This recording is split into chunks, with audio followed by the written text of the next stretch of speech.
How's it going, everyone? After the second practice, we have an update to our injury list, and it is a lot more hopeful than it was after the bombshell that was dropped after the first one. So to start off, David Bakhtiari was not a participant once again with that knee injury. Packers, once again, they're just going to pretty much take the safe approach, so he's good for game time, and this is going to be a constant thing. But it was a little bit interesting to hear that both David Bakhtiari and Matt LaFleur said that they expect him to play, and not he will play, but maybe that's just a precaution to not give false hope in the unforeseen chronic knee injury history that he has. Moving on, Romeo Doubs. Definitely a very good sight to see here. He came back to practice and was a limited participant, but very good to see him out there on the practice field again. And Matt LaFleur did state that he looked pretty good. So hopefully his progress continues and he is a full participant at Friday's practice. Which brings us over to the other receiver, Christian Watson, who was once again not a participant at this practice. And his outlook is starting to look a little grim, and he might not suit up for the game against the Bears. But our third outside receiver was a full participant in Dontavian Wicks, who was a limited participant in Wednesday's practice. So both Dontavian Wicks and Romeo Doubs are on a good track on possibly suiting up, and probably suiting up, at least on Dontavian Wicks' side, of suiting up against the Bears. Now, if Christian Watson can't go, obviously it'll be Romeo Doubs and Dontavian Wicks on the outside. If Doubs also can't go, it'll be Dontavian Wicks and most likely Malik Heath on the outside, with Jaden Reed staying at his slot position where he pretty much took every snap during the preseason. Moving along to the defensive side, we have Rashan Gary listed with a limited participant with that knee injury. That was fully expected. He's coming back from an ACL injury, but he's pretty much going to be suiting up against the Bears.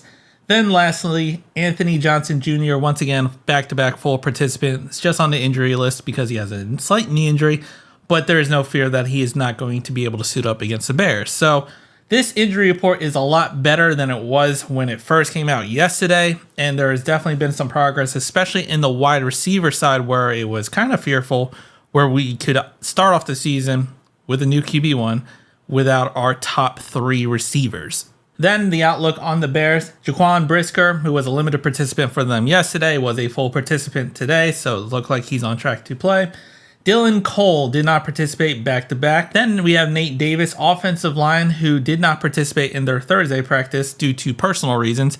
I don't believe there's any fear that he's probably going to not suit up for them, but if he did not, that'll definitely help our defense, as their offensive line has already been suspect last year, and it's not the greatest offensive line, especially with some injuries on that offensive line front for them. So it's already a question mark for them. And if Nate Davis can't go for them, that's just even better for us. Then we have Eddie Jackson, who was a full participant after being a limited participant for them. So he's probably going to suit up.